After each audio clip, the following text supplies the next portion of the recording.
My daughter-in-law called me a pathetic security guard at her wedding. I'm Sam Brooks. What Victoria didn't know was simple. For 30 years, I'd been preventing terrorist attacks for the CIA. 3 hours later, Secret Service agents walked into her $500,000 Martha's Vineyard reception. They carried a presidential letter and orders to escort me for immediate consultation. Every guest watched, including federal contractors whose contracts her family just lost forever. Victoria thought she was humiliating nobody. She destroyed everything instead. 2 years of treating me like hired help. 2 years of jokes about my $12 paycheck. 2 years of telling people I embarrassed her family name. She never asked the right questions. That wedding day, Victoria decided to go public with her feelings. Fatal mistake. The presidential letter revealed my Medal of Honor. The Treasury authorized my $2.3 million back pay. Agent Harrison confirmed my classified service record over speakerphone. Victoria's world collapsed in real time. Here's what really happened when a gold digger discovered she'd been attacking a war hero. You've probably dealt with people who judge your worth by your wallet. People who think expensive clothes make them superior. This story's for you. If you're watching this, please subscribe. You're going to want to see how this ends. Let me show you how 30 years of classified service came out of the shadows. The disrespect didn't start at the wedding. It began 2 years ago when Victoria Hayes married my son Danny. I was proud of Danny. Software engineer, good head on his shoulders, making $95,000 a year in Boston. But Victoria came from old Martha's Vineyard money. Her family owned Hayes Real Estate, managing properties worth over $50 million across Cape Cod. The first time she saw me in my Allied Barton security uniform, her face changed. "This is what you do?" she asked, looking at my 12-an-hour name tag. "Building security at one financial center," I said. "Someone has to keep the lights on." She turned to Danny. "Your father is a security guard?" The way she said it stung, like I was invisible. Like 30 years of service meant nothing because she couldn't see the whole picture. My wife Maggie tried to explain. "Sam has had many careers, Victoria. This is just his current chapter." But Victoria had already made up her mind. At family dinners, she'd introduce me to her friends differently. "This is Danny's father. He works security." Always that pause. Always that look. The second incident happened at Danny's promotion party last Christmas. Victoria's brother showed up in his new BMW. "Real estate's booming," he bragged. "Just closed a $3.2 million waterfront deal." Victoria nodded. "Unlike some people, we believe in building wealth, not just watching buildings." She looked directly at me when she said it. I kept eating my dinner. "Someone has to do the watching," I said quietly. But inside, something was building. You can only take so much before you start wondering if staying silent is really protecting anyone. The third incident was the breaking point. Victoria was planning the wedding, showing off her $85,000 Hermes dress to her mother and sisters. "We're spending $500,000 on this wedding," she announced. "Danny's family better not embarrass us." Her mother asked about the guest list. "Danny's father works security," Victoria said, like she was apologizing. "Hopefully he'll dress appropriately. Maybe we can seat him in the back."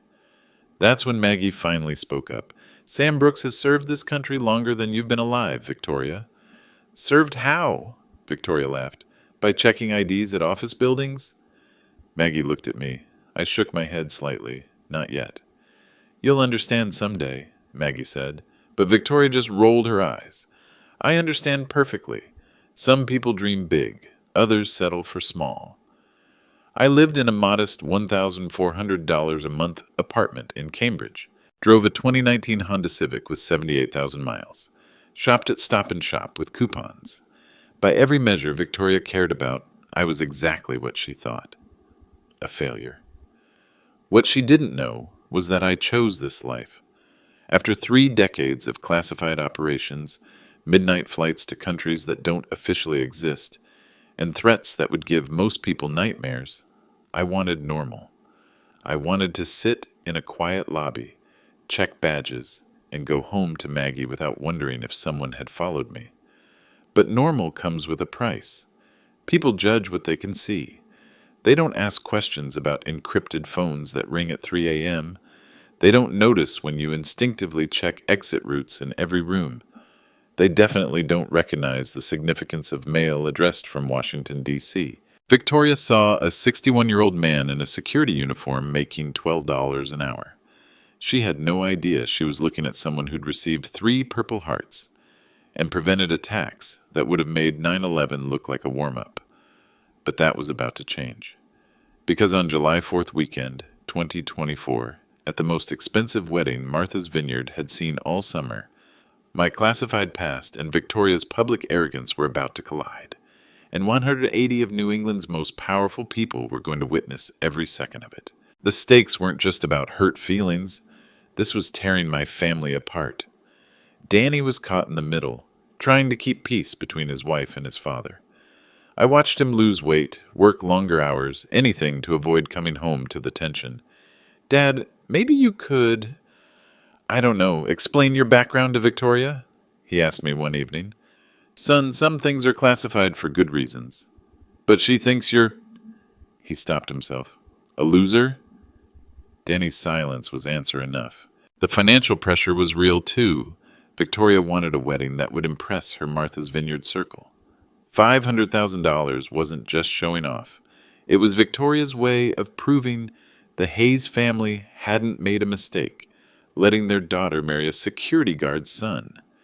Danny was paying for 60% of it. His savings, gone. His stress level, through the roof. "We could have a smaller wedding," he suggested to Victoria once. "Absolutely not.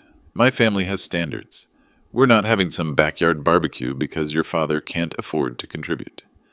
The truth was, I could have written a check for the entire wedding without touching my real accounts. But those accounts were tied to my classified service record.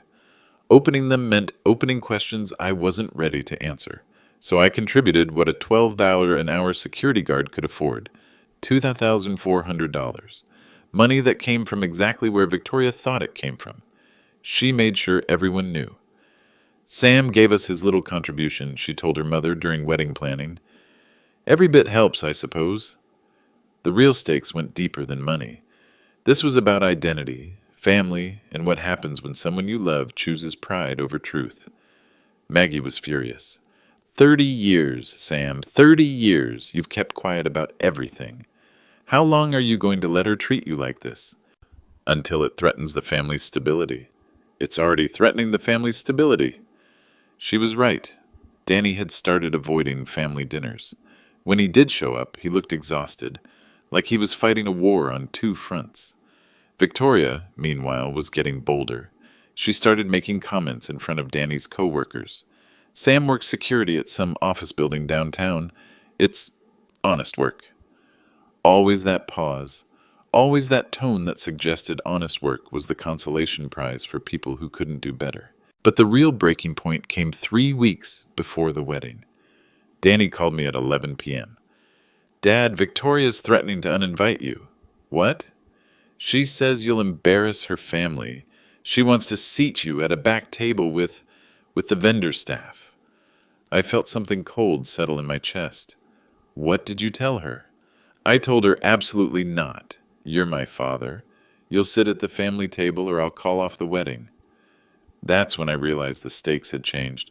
This wasn't about my pride anymore. This was about my son's marriage, his future, his happiness. Victoria was using my perceived failure as leverage to control Danny. If she could make him ashamed of his father, she could control how he saw himself, his worth, his place in her world. I had 2 choices. Keep playing the humble security guard and watch my son's marriage turn into a power struggle, where I was the weapon.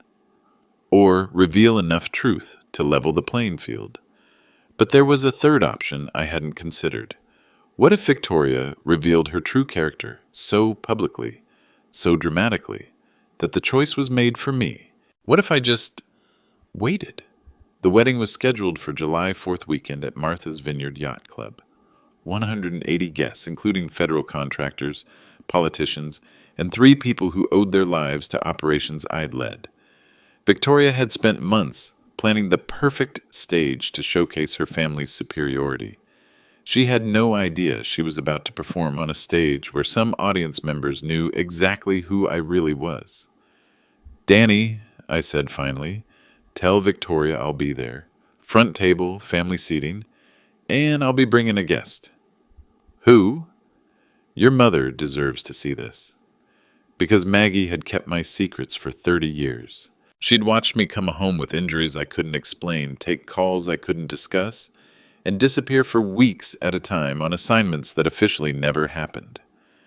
She'd earned the right to watch Victoria learn what happens when you mistake quiet service for weakness.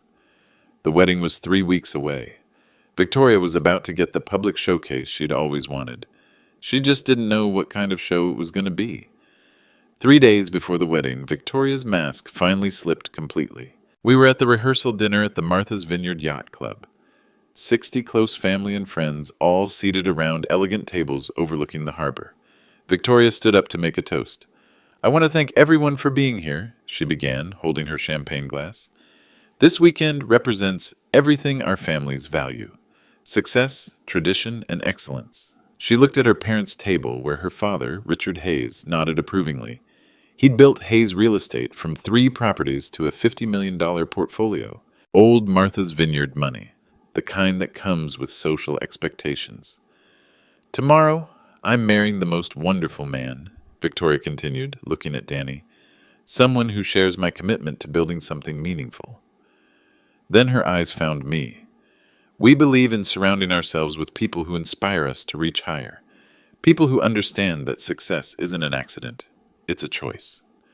The implication hung in the air like smoke. Victoria's mother, Patricia Hayes, leaned toward my wife. "What does Sam do again, Maggie?" "Security," Maggie said simply. "Oh," Patricia's tone shifted. "How dependable." But Victoria wasn't done. "Some people are content with simple lives," she said, still looking in my direction. "There's nothing wrong with that. Someone has to check the badges and watch the doors." A few guests laughed uncomfortably. Danny's face went red. "Victoria?" "What?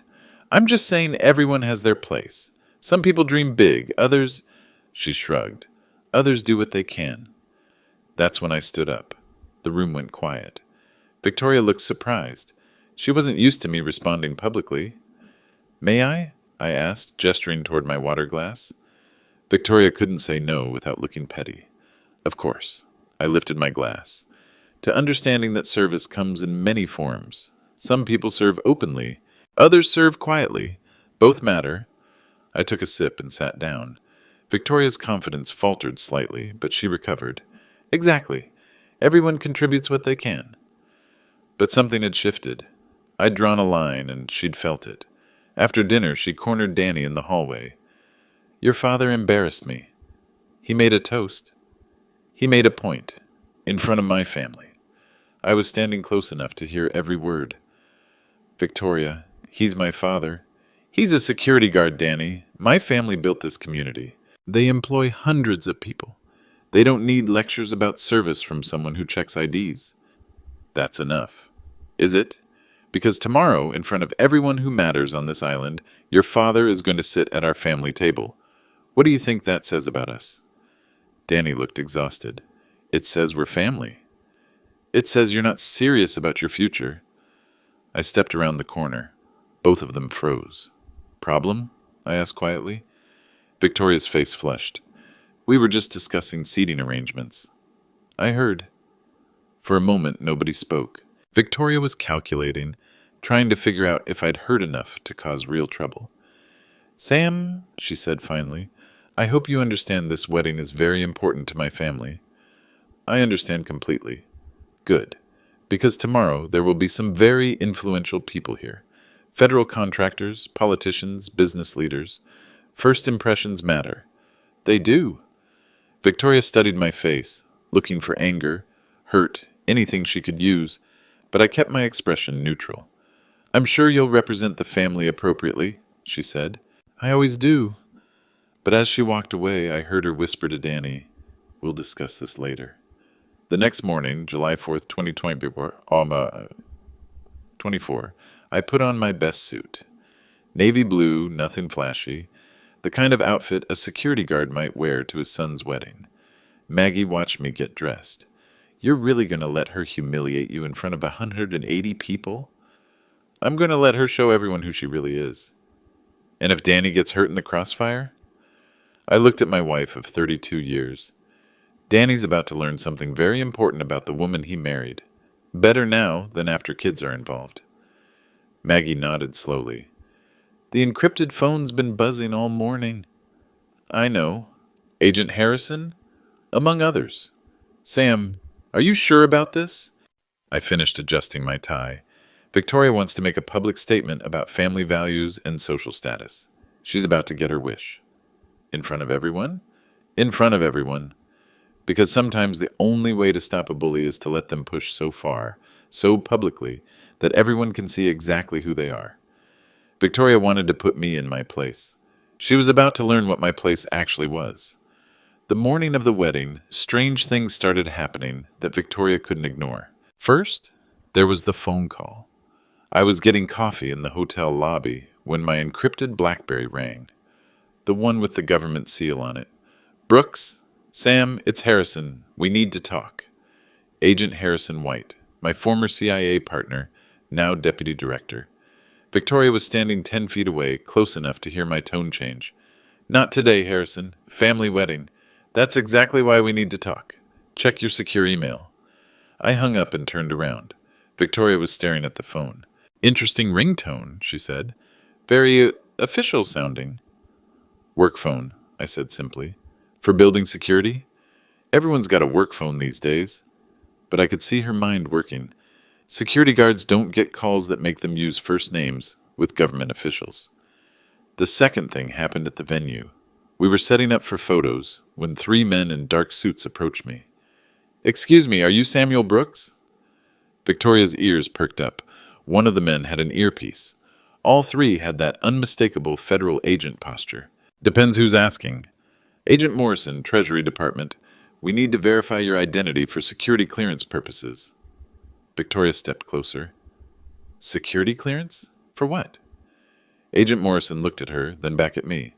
Sir, we just need confirmation of your current address for updated records.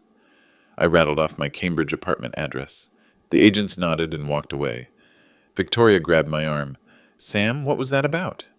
No idea. Maybe something at work. Treasury agents don't care about office building security guards. You'd be surprised what the government cares about these days. But her suspicion was growing. Over the next hour, she kept glancing at me, trying to piece together things that didn't fit her narrative. The third thing was the delivery. A hotel courier brought a sealed envelope to my room. Victoria was there when I signed for it. The letterhead read, Executive Office of the President, Washington, D.C. Victoria's eyes went wide. Presidential mail? Sam, what the hell is going on? Probably Veterans Affairs stuff. They share letterhead sometimes. That says Executive Office of the President. Government mail all looks official. I took the envelope and set it aside, but Victoria was practically vibrating with curiosity. Open it. It's private. Sam, if you're in some kind of trouble... I'm not in trouble. Then what is it? I looked at her for a long moment. Victoria, some things in life are more complicated than they appear. What's that supposed to mean? Before I could answer, Maggie walked in. Sam, we need to talk, she said, seeing the envelope. Privately. Victoria looked between us. This is ridiculous. It's my wedding day, and everyone's acting like there's some big secret. Maggie looked at the presidential letterhead. Some secrets are worth keeping. What secrets? He's a security guard. Is he? Maggie asked quietly. Victoria stared at her. What do you mean, is he? Maybe you should ask him about his Purple Hearts. His what? I shot Maggie a warning look, but she continued. Or his classified service record, or why he gets personal letters from Washington. Victoria's face went pale. I don't understand. You will, Maggie said. Very soon. Stop talking in riddles. What aren't you telling me? I stepped forward. Victoria, today is about you and Danny. Let's focus on that. No, I want to know what's going on. Why are federal agents asking about you? Why is the president sending you mail? What aren't you telling me? The room fell silent.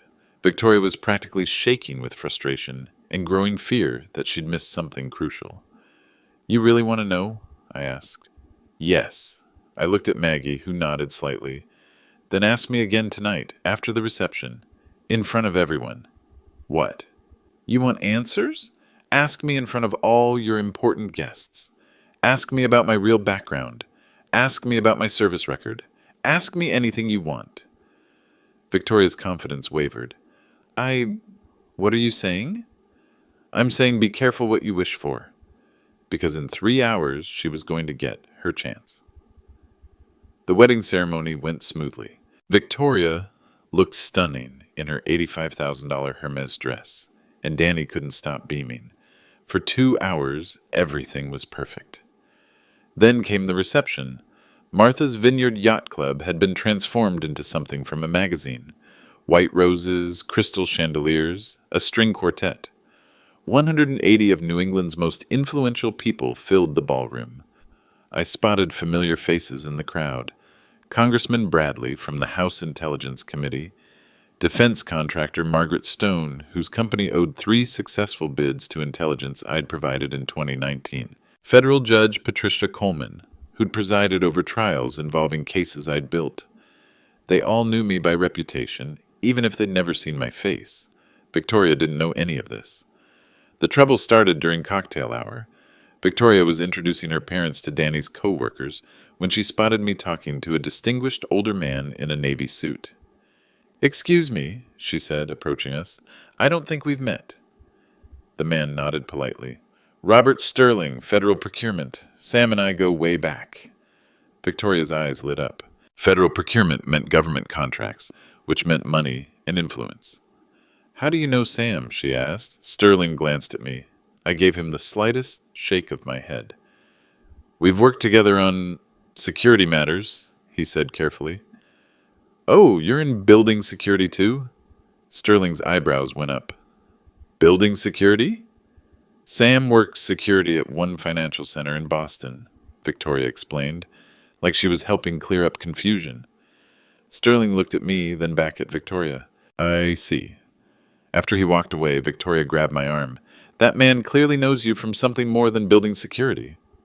"Maybe." "What do you mean, maybe? Sam, I'm tired of these games. What aren't you telling me?" "Nothing that matters today." But Victoria was getting agitated. The strange phone calls, the federal agents, the presidential mail, and now a federal procurement officer who obviously knew me from something bigger than checking badges. "It does matter," she said, her voice rising. "People are looking at you differently, like they know something I don't." "You're imagining things." "No, I'm not." "Margaret Stone nodded at you when she walked in. Congressman Bradley shook your hand like you were old friends. What is going on?" I stayed calm. "Victoria, today is your day. Don't let paranoia ruin it." "Paranoia?" Her voice was getting louder. "I'm not paranoid. I'm confused. My father-in-law, who I thought was a simple security guard, is apparently known by half the federal establishment on Martha's Vineyard." Danny appeared at her elbow. "Everything okay?" "No, everything is not okay," Victoria snapped. "Your father has been lying to us." "About what?" "About everything, about who he is, what he does, why federal agents are asking about him." Danny looked at me. I shrugged. "She's having a difficult day." "I am not having a difficult day," Victoria's voice cracked. "I'm having a breakdown because nothing makes sense anymore." That's when dinner was announced. We all took our seats at the head table. Victoria spent the entire meal shooting suspicious glances at me while I calmly ate my salmon. But she was boiling over. When the time came for toasts, Victoria's father went first. Traditional wedding speech about love, family, and bright futures. Danny spoke next, thanking everyone for coming and expressing his love for Victoria. Then Victoria stood up. "I want to thank everyone for being here," she began, her voice shaky with barely controlled emotion. "This has been a surprising day." The room sensed something was off. "I've learned a lot about family today, about honesty, about how well we really know the people closest to us." She looked directly at me. "For 2 years, I've known my father-in-law as a humble security guard, Someone who checks badges at an office building in Boston for $12 an hour. Murmurs around the room. This wasn't a typical wedding toast. But today I've discovered that federal agents know his name. Treasury Department officials verify his identity. The president sends him personal mail. Defense contractors treat him like an old friend. Danny reached for her arm. Victoria, sit down. No, she pulled away. These people deserve to know who they're celebrating with. Sam Brooks. Everyone. Security guard. Or whatever it is he really does. The room was dead silent. 180 pairs of eyes were on me. Victoria raised her champagne glass, her hand trembling, to honesty in family relationships, and to people who think they can lie about who they are for years without consequences. And she was shaking with rage and confusion, the perfect storm of someone who'd built their identity around being superior to others, only to discover they might be completely wrong. So here's my question, Sam, she said, her voice echoing in the silent ballroom. What exactly do you do? Because it's clearly not building security. Are you FBI, CIA, some kind of federal agent? What have you been hiding from your own family? Every eye in the room was on me. Danny looked mortified. Maggie sat perfectly still, watching. I stood up slowly. Victoria, you really want to do this? Here? Now? In front of everyone? Yes, I want to do this. I want the truth. The truth about what? About who you really are. I looked around the room. Congressman Bradley was watching intently. Margaret Stone had her phone out, probably recording. Judge Coleman looked fascinated. You're sure? I'm sure. I nodded and reached into my jacket pocket. Okay, then. I pulled out the presidential letter that had been delivered that morning, still sealed. Let's see what the president has to say. The room fell completely silent as I held up the presidential letter. Victoria's face went white. What is that? You wanted the truth, I said, carefully opening the official seal. Let's find out together. I unfolded the letter and began reading aloud. Colonel Samuel Joseph Brooks, United States Army, retired. Central Intelligence Agency, Counterterrorism Division. Victoria grabbed the table for support. Danny's mouth fell open. I continued reading. By order of the President of the United States, you are hereby summoned for immediate consultation regarding Operation Sandstorm Declassification and National Security Briefing. The room erupted in whispers. Victoria was hyperventilating. The President of the United States, I read on, hereby acknowledges your 30 years of distinguished service, including prevention of 6 major terrorist attacks on American soil, and your receipt of 3 Purple Hearts, the Medal of Valor, and the Presidential Medal of Freedom. Victoria made a choking sound. Several guests started pulling out their phones. Furthermore, I continued, the Treasury Department is authorized to release $2.3 million in classified hazard pay, withheld pending declassification of your service record. I folded the letter and looked at Victoria. You asked who I really am. Colonel Brooks, CIA Counterterrorism Division, 30 years of service, 3 Purple Hearts. Medal of Honor recipient for Operation Sandstorm, November 2001. The applause started slowly, then built to a thunderous ovation. Victoria looked like she was going to faint. Congressman Bradley stood up. Ladies and gentlemen, we're in the presence of a true American hero. But I wasn't done. The letter also mentioned something else, I said, reaching into my other pocket. Agent Harrison White sends his regards. I pulled out my old CIA identification badge and a worn metal case. Harrison and I worked together for 15 years. He's deputy director now. Asked me to bring these tonight in case anyone had questions about my credentials. I opened the metal case, revealing the Purple Hearts and Medal of Valor. The room gasped. Victoria was gripping the table so hard her knuckles were white. But you said you were... I said exactly what my cover required me to say, I replied calmly. For 30 years, my identity was classified at the highest levels. Even my family knew only what they needed to know for their safety. Danny stared at me. Dad, is this all real?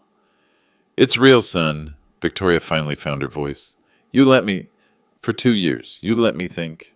I let you think what you wanted to think. I let you show everyone exactly who you are when you think you're safe to do it. That's when Margaret Stone approached our table. Colonel Brooks, my company owes its last 3 defense contracts to intelligence you provided. Thank you for your service. Judge Coleman was next. The terrorist trial I presided over in 2019, your investigation made those convictions possible. One by one, people Victoria had wanted to impress began sharing how they knew me. Not as Sam Brooks, building security guard, but as Colonel Brooks, CIA operative. Robert Sterling stepped forward. Colonel, the Pentagon Procurement Office has been trying to reach you for months. There's a consulting position with a 7-figure annual retainer. Victoria watched in horror as the same people who'd known her for years, federal contractors, politicians, business leaders, suddenly looked at me with profound respect. But you work security, she said weakly. You live in that apartment. You drive that old car. I chose that life, I said. After 30 years of classified operations, I wanted normal. I wanted simple. I wanted to sit in a quiet lobby and not wonder if someone was trying to kill me. But the money, you only gave us $20,400 for the wedding, because that's what a security guard could afford. I wasn't ready to explain where the rest came from. Agent Morrison from Treasury appeared at my side.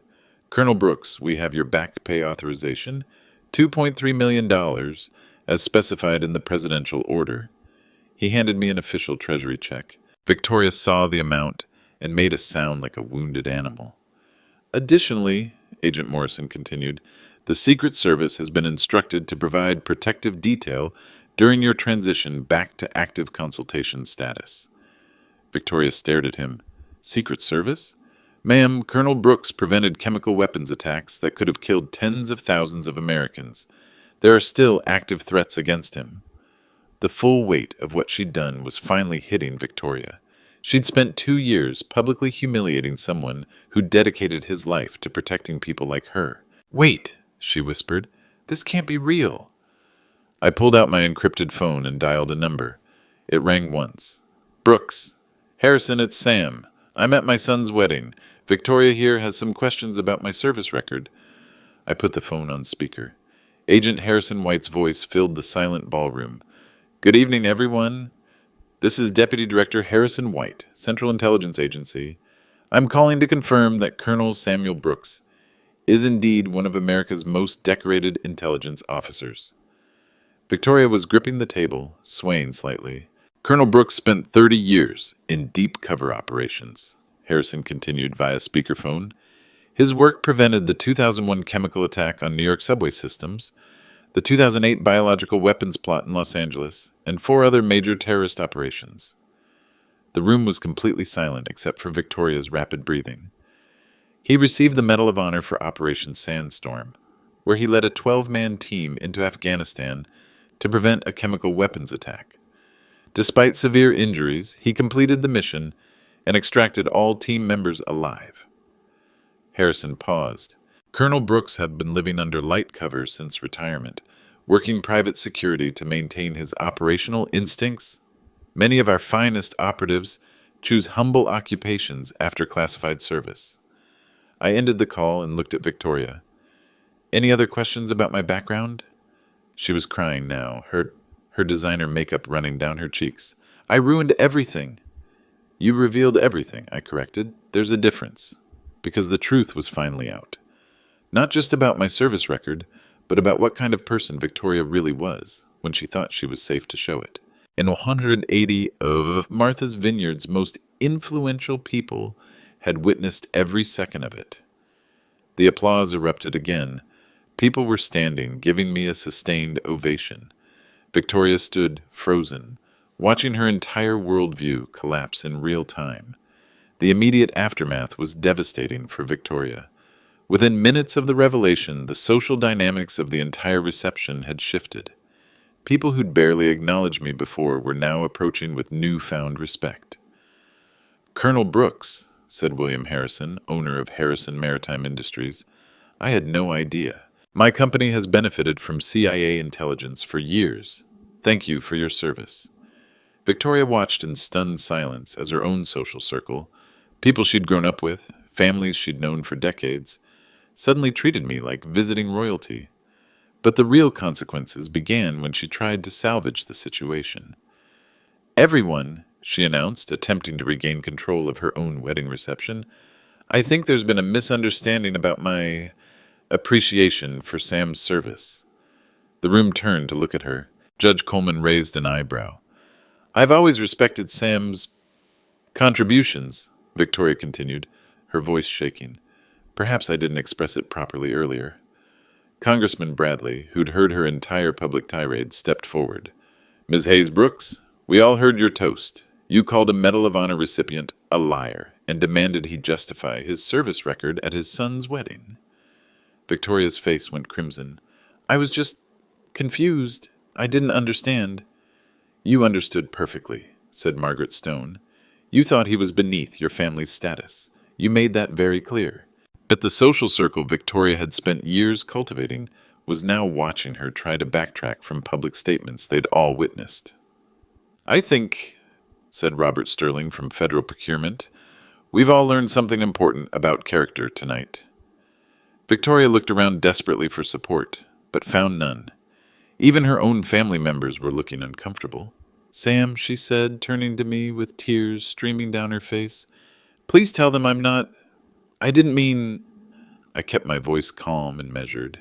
"Victoria, everyone heard exactly what you meant. You spent 2 years treating me like hired help because you thought I was poor and powerless. When you discovered otherwise, you immediately tried to change your story. That's not true. You told 180 people I was lying about my identity. You demanded I justify my existence at your wedding reception. You called me pathetic and embarrassing." The room was dead silent. Victoria's wedding dress suddenly looked less like a symbol of celebration and more like a costume she couldn't escape. "But," I continued, "this isn't about punishment. It's about consequences." "What do you mean?" That's when my phone buzzed. I checked the message and looked up at Victoria's father, Richard Hayes. "Mr. Hayes," I said, "you might want to check your company email." Richard pulled out his phone. His face went white as he read. "What is it, Daddy?" Victoria asked. "Hayes Real Estate just lost our federal contracts," he said quietly. "All of them. Effective immediately." Victoria stared at him. "What federal contracts?" $12 million annually in government property management," Richard said.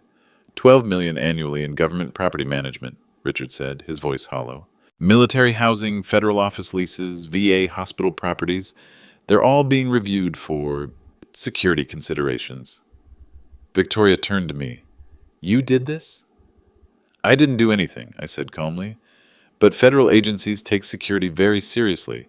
When Medal of Honor recipients are publicly humiliated by government contractors, it raises questions about judgment and character." The implications hit Victoria like a physical blow.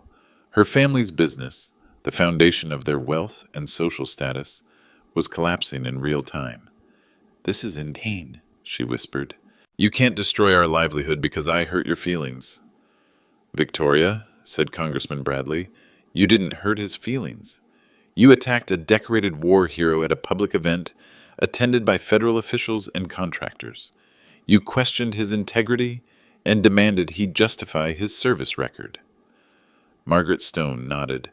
"My company's board will be asking serious questions about our relationship with Hayes Real Estate after tonight."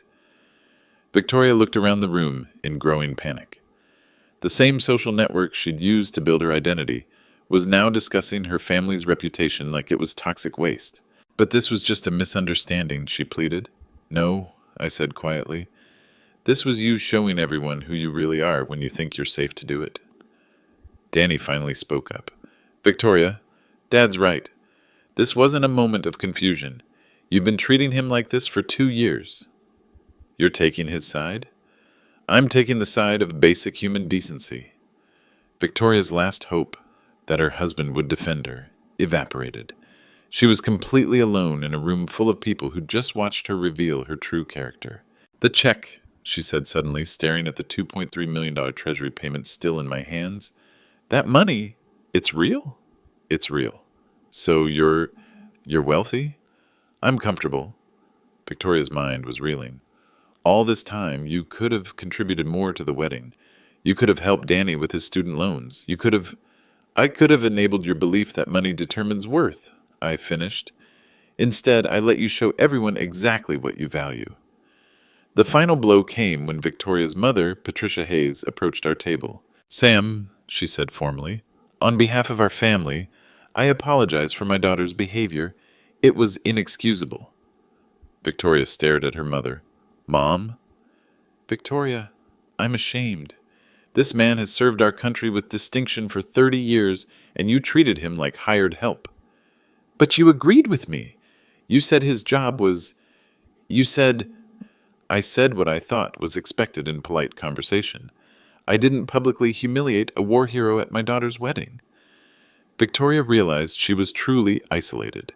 Her family, her husband, her social circle, everyone was distancing themselves from her behavior. I can fix this, she said desperately. I can apologize publicly. I can make donations to veteran charities. You can start, I said, by learning that apologies don't erase consequences. Actions have results, Victoria. Tonight, you learned what yours are. The wedding reception continued, but Victoria was no longer its center. People gravitated toward me, sharing stories about military service, asking about my experiences, treating me with the respect Victoria had spent 2 years denying. She sat at the head table, still in her $85,000 dress, watching her perfect wedding become a monument to her own character failure. Sam, she said finally, what happens now?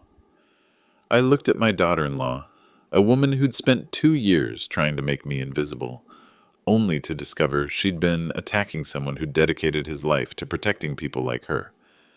Now you decide who you want to be going forward, I said, because everyone in this room, everyone who matters in your world, has seen who you've been. The consequences began immediately and cascaded for weeks. By Monday morning, Hayes Real Estate had lost not just their federal contracts, but 3 major private clients who'd attended the wedding. The Martha's Vineyard social circle was small and interconnected. Victoria's public meltdown had been witnessed by exactly the wrong people.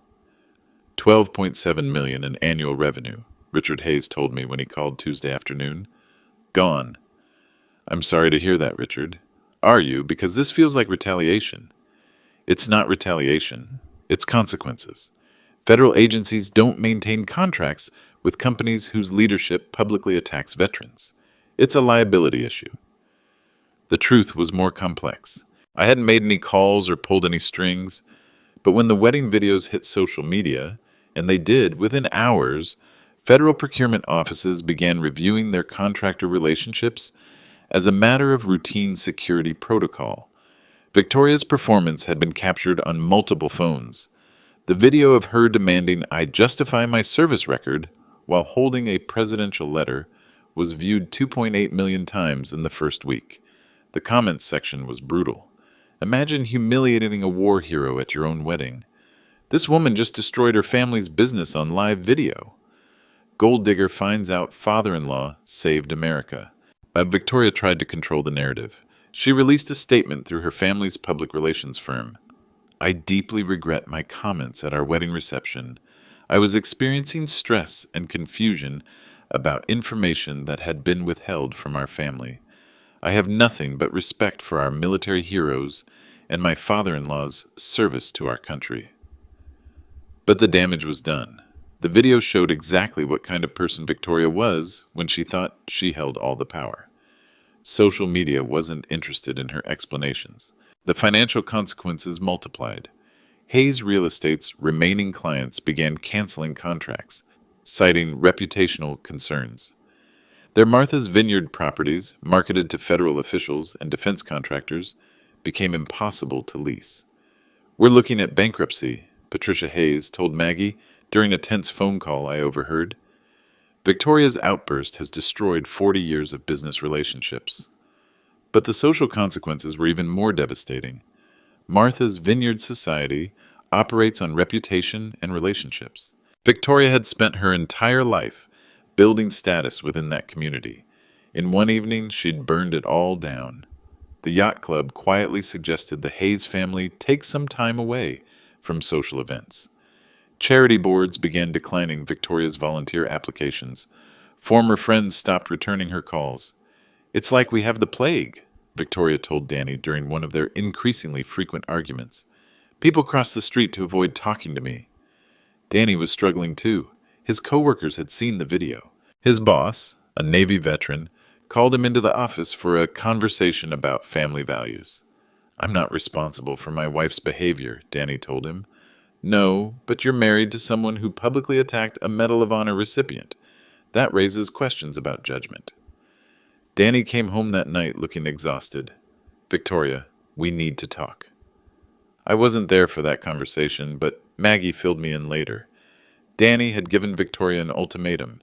Get counseling and genuinely change, or the marriage was over. She's blaming everyone except herself, Maggie told me. She says you orchestrated everything to humiliate her. What did Danny say? He said that's exactly the kind of thinking that got her into this mess. Meanwhile, my own life was changing in unexpected ways. Agent Harrison called 3 days after the wedding. Sam, the Pentagon consulting position is real. 7 figures annually. They want your expertise on emerging threats. I'm retired, Harrison. You were in hiding. There's a difference. The $2.3 million back pay had cleared into my account. 30 years of hazard pay, investment returns, and classified bonuses I'd never been able to access. I was wealthy by any measure, but wealth meant something different when you'd earned it preventing terrorist attacks. The breaking point came 3 weeks after the wedding. Victoria showed up at my apartment unannounced. I need to talk to you, she said when I opened the door. She looked terrible. Designer clothes, but exhausted eyes and shaking hands. Come in. Victoria sat on my modest couch and stared at the presidential letter, which Maggie had framed and hung on our living room wall next to my Purple Hearts. I Googled Operation Sandstorm, she said quietly. I waited. 47 terrorists. Chemical weapons that could have killed thousands. You went in with 12 men and came out with 11. Johnson didn't make it. You carried him 2 miles through enemy territory. I nodded. Victoria started crying. While you were saving lives, I was buying purses and complaining about restaurant service. Different people, different lives. No, she said firmly. Different character. I spent 2 years treating a hero like he was beneath me because I'm shallow and cruel and stupid. It was the first honest thing I'd heard her say. Victoria, what do you want from me? I want to know how to fix this. My marriage is falling apart. My family's business is destroyed. Nobody will talk to us, and it's all my fault. You can't fix the business consequences. Federal agencies don't forgive security lapses. You can't fix the social consequences. Martha's Vineyard Society has long memories. Then what can I fix? You can fix yourself. You can figure out why you think money and status makes someone valuable. You can learn to treat people with respect, regardless of their job title. Victoria nodded, wiping her eyes. Danny wants me to go to therapy. That's a good start. Will you ask Agent Harrison to reconsider the contracts? I looked at her for a long moment. Victoria, this isn't about Harrison. This is about a dozen federal agencies independently deciding they don't want to work with companies whose leadership attacks veterans. That's not something I can fix, even if I wanted to. But you could try. No, I couldn't. And more importantly, I won't. Her face fell. Because, I continued, that would teach you that consequences can be negotiated away if you know the right people. That's exactly the kind of thinking that got you here. Victoria sat in silence for several minutes. I'm going to lose everything, aren't I? You're going to lose everything you built on a foundation of judging others by their wealth and status. What you do next determines what you build to replace it. She stood up to leave. Sam, do you think Danny will ever forgive me? I think Danny will forgive you when you become someone worth forgiving. How long will that take? However long it takes you to mean it. After she left, Maggie asked me if I felt sorry for her. I feel sorry for who she could have been, I said, but not for the consequences of who she chose to be. 6 months later, things had settled into a new normal. Victoria had started therapy, as Danny insisted. Real therapy, not the kind designed to help her feel better about herself, but the kind that forced her to examine why she'd built her identity around looking down on others. She's working on it, Danny told me during one of our monthly dinners. Some days are better than others. Hayes Real Estate had filed for bankruptcy in November. Richard and Patricia Hayes had to sell their Martha's Vineyard estate and move to a modest condo in Hyannis. The social fall was complete, but Patricia seemed almost relieved. I spent 40 years worrying about what other people thought, she told Maggie. It's exhausting. Maybe this is a chance to figure out who we really are. Victoria had gotten a job. Not the kind of job Hayes Real Estate heiresses usually took. She was working at a nonprofit veterans organization in Boston, helping process disability claims for $18 an hour. It's humbling, she admitted when she called to update me on her progress. These men and women sacrificed everything for strangers, and I spent years complaining about thread counts on bedsheets. The work was changing her, slowly. She was learning about real service, real sacrifice, real character. She was also learning that a paycheck doesn't determine someone's worth. There's a veteran here who lost both legs in Afghanistan, she told me during one call. He makes minimum wage processing paperwork, and he's the most dignified person I've ever met. He's teaching me what honor actually looks like. Danny was proud of her efforts, but cautious about the future. She's changing, he said, but I need to see if it sticks when things get easier. The marriage was surviving, but it was different. Danny had established new boundaries. No comments about other people's jobs or income. No judgments based on social status. No tolerance for the kind of behavior that had destroyed her family's reputation. I love her, he told me, but I won't live with someone who thinks being wealthy makes them better than other people. Victoria was learning to live with consequences that couldn't be negotiated away. The Martha's Vineyard social circle had closed ranks against her permanently. Federal agencies had blacklisted her family's business. The internet never forgot her wedding meltdown. But she was also learning something else, that rock bottom could be a foundation for building something better. I want to apologize, she said during Christmas dinner at our apartment. Not because I think it will fix anything, but because you deserve to hear it. Okay.